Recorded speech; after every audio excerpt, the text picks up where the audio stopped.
What up, everyone? It's your man Xmanny87 here, bringing you another Marvel Legends news video. And what I have for you today are the pre-order solicits for the Marvel Legends Spider-Man movie, Doc Ock, and Green Goblin figures. Before we get into everything, if you could please leave a thumbs up, like rating on the video, it'll help show your support for my channel, and I greatly appreciate it. Now, with that said, let's talk about it. Alright, so we already saw the Green Goblin solicits, but I'll talk a little more about that figure after I'm done talking about Doc Ock here. And as you can see from the packaging, Doc Ock is under the Spider-Man 2 movie banner and not No Way Home, which is completely inaccurate because this is clearly his Spider-Man No Way Home look. And the easiest way you could tell is his tentacles. He has the extra armor paneling on his tentacles, which in the movie were painted in red and gold. And before he got the armor paneling, it was a lot more solid from his tentacles. Perfect example, Hot Toys. They have their Doc Ock movie figure, and he comes with two sets of tentacles, which is smart. He has the more solid look, and then another set with the armor paneling. So I kind of wish Marvel Legends did that here. Unfortunately, the tentacles are not removable, so that's going to be a bummer for some. Because like I said in my last video, there are people that enjoy mixing and matching. You know, kid bashing is part of the hobby. And to me, I don't mind because I care about having sturdy, reliable, durable tentacles. And yeah, I just don't want it to be something like the Doc Ock animated series where, you know, when you swivel it, it's loose. There's not a ratchet joint there. So I'm really hoping that these joints are ratchet.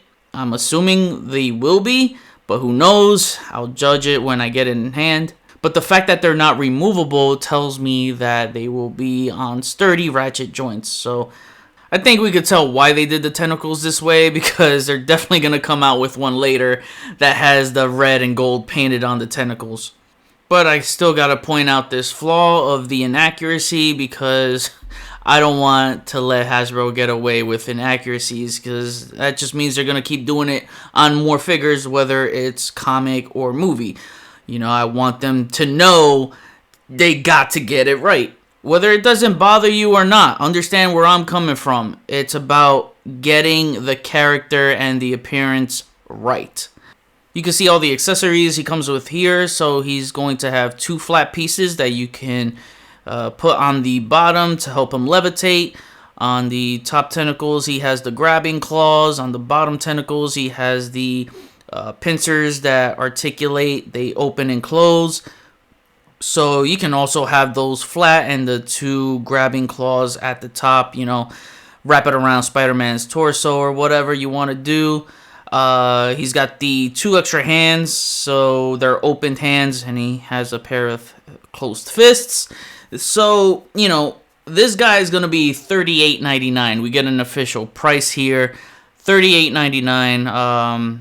Ooh, that Sony license, man. It's it's not cheap, but at the same time, I look at it as not that bad either, just because $38.99 is the size of a retro deluxe figure like a Rhino, for example. That's what I'm thinking of. So not that bad, knowing how much stronger the tentacles are this time around. They're 4 times stronger, 4 times the bendy wire.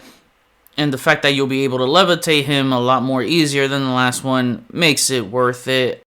At the same time, I wish he had 4 matching pincers for all tentacles. So, you know, 4 of the flat ones, 4 of the grabbing ones, and 4 of the open and close pincers for that price. Hell, I would have paid $44.99. I would have paid the extra few dollars, you know, just to have a matching set of all those pincers for all the tentacles. So if you want a matching set of pincers for all 4 tentacles, you're going to have to spend another $38.99 for an extra Doc Ock figure. And I'm not going to do that. I'm just saying the option is there. That's why I'm saying that I would have rather paid a few bucks extra for them to include the matching set of pincers for all those tentacles. But that doesn't take away how great the figure looks, because the figure looks absolutely amazing.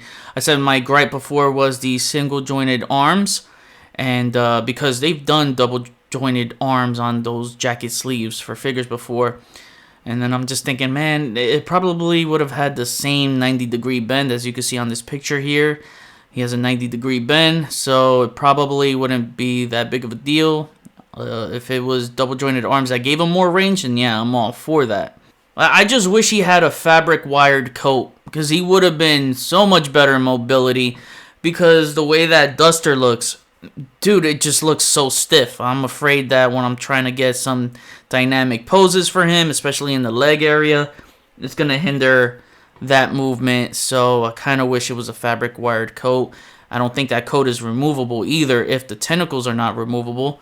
I don't see that being the case. I don't think it's removable at all. But, you know, he's got some good features. He's got that belly rocker on the torso crunch.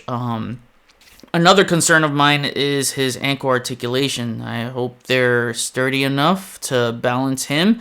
From this photo, it looks like, you know, you can have all his tentacles raised, not planted on the surface, and he can hold the balance, and that's on one foot right here on this photo, so that's impressive. I think that addresses my concern, so never mind about that, but that's good to know that he'll hold his balance on his legs while the tentacles are raised in the air. But yeah, I could easily see this figure being on so many people's top 10 list for 2024. I mean, I'm happy that he's at least $38.99 and not $49.99 like the Green Goblin. So again, $38.99. His pre-order went up earlier today at 1 p.m. Eastern Time. I locked in my pre-order for him, and he will be slated for a February 1st, 2024 release. Now for Greenie here, I did see Dan Yoon mention that the hooded torso piece and the satchel, they're not removable. So for those looking to get that full armored Raimi look, you won't be able to detach that. Which wouldn't be accurate anyways, because the Raimi look was in all solid green. You can see he has colored bits here in his armor, like the gold, the purples, and silvers. So if you were looking to do that, you would have to paint the entire figure in a solid green. Plus, he has like those armored parts on his gauntlet, like the extended blades and the other like rocket missiles. You know, the Raimi suit didn't have that visibly popping out. But you know, for $50, man, they should have at least given you the option to remove that hooded satchel torso piece, man. You guys know that I think this figure is overpriced. I mentioned it in about a video or two ago, and I still stand by that. I know some or many of you disagree with me, saying that the $50 price is fine. But is it really? $50, you get no alternate hands, you don't get a double diaphragm joint. The glider is on a stand where it's one of those floppy stands that came with, the Demo Goblin. And man, let me tell you, with that small glider, and this one's bigger, that small glider, if you try to tilt it off to the side, it gets lopsided and it falls off to the side. So you expect me to think that this same exact flight stand is going to hold up this bigger glider? Nah. You know, they should have came up with a new flight stand. The fact that he doesn't have alternate hands for $50 is, you know, it just baffles me.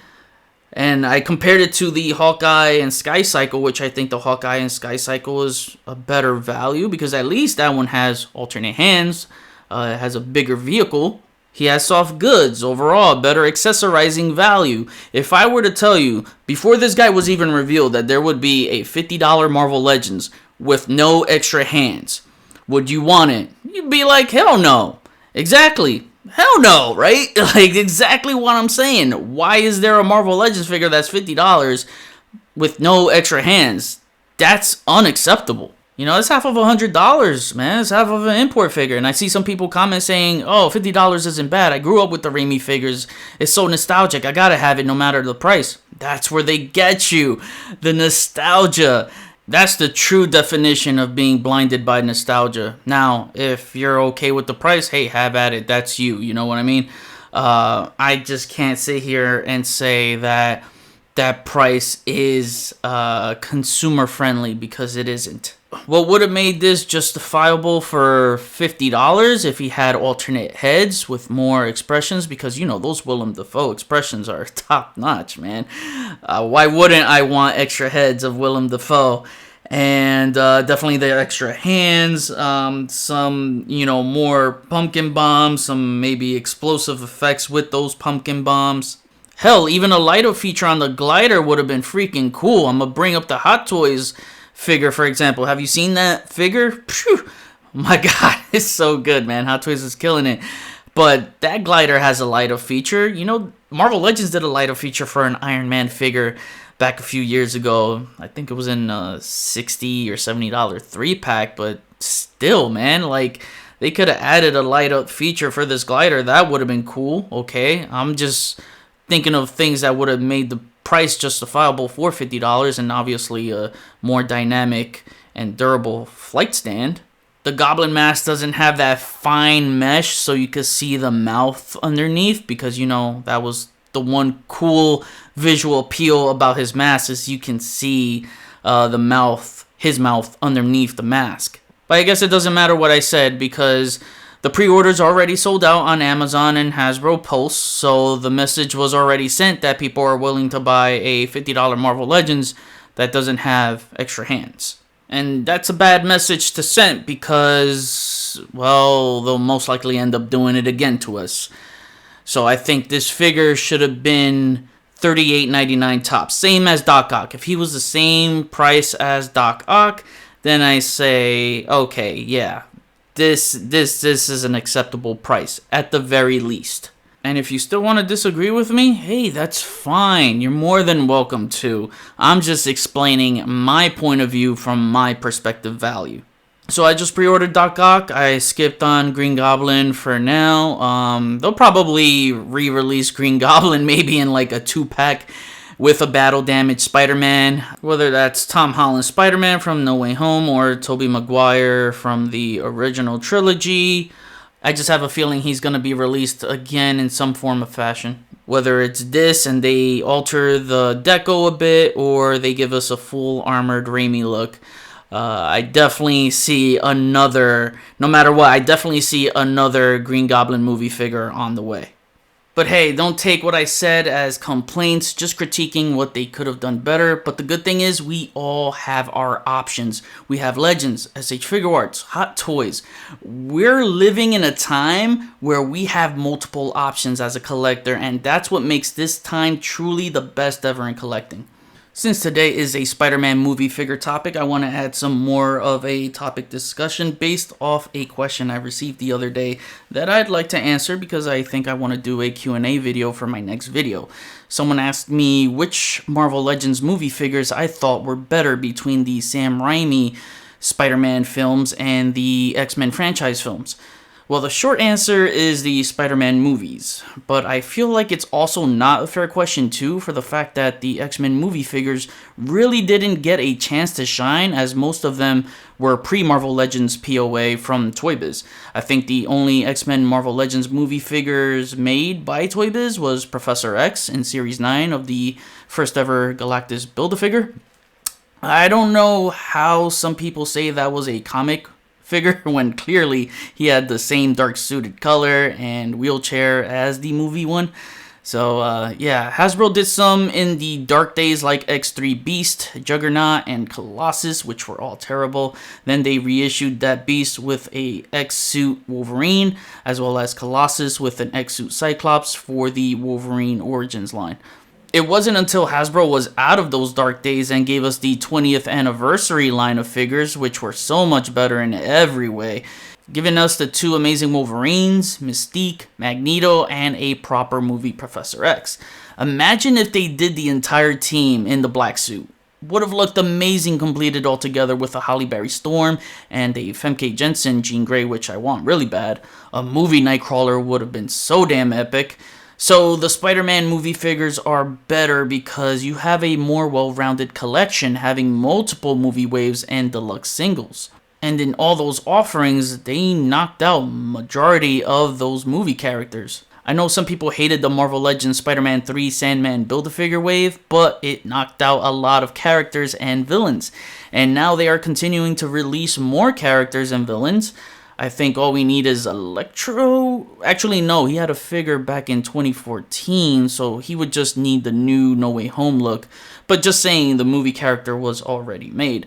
I think all we need is Homecoming Shocker, ASM2 Rhino, ASM2 Dane DeHaan Goblin, and my most wanted Marvel Legends movie figure, which is a Macho Man Randy Savage Bonesaw McGraw. If I'm missing one, then let me know, but those are just a few off the top of my head. For those Foxman films, we didn't get the rest of the Brotherhood like a X1 Toad and Sabretooth, which would be badass. And we didn't get the First Class trilogy ones like Trask's Sentinels, Apocalypse, and some of his Horsemen, which an Olivia Munn Psylocke is one I'd love to have. Because you know I love the Psylocke character so much, I have her tatted on my left arm. Don't know if those will matter anymore, because once the MCU X-Men comes out, that'll be the main focus, and understandably so.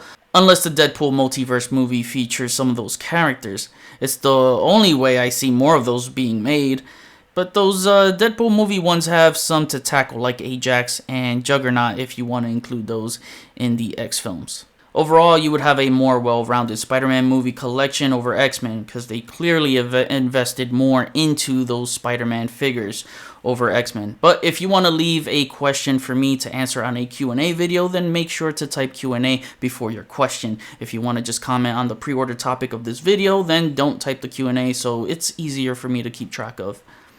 Now I kick it back to you. Did you pre-order Doc Ock, Goblin, or both? Are you happy with the price? Which Spider-Man movie characters would you like to see made next in the line? You already know that a Macho Man Randy Savage Bonesaw McGraw is my number one. Comment below, let me know, we'll chat about it.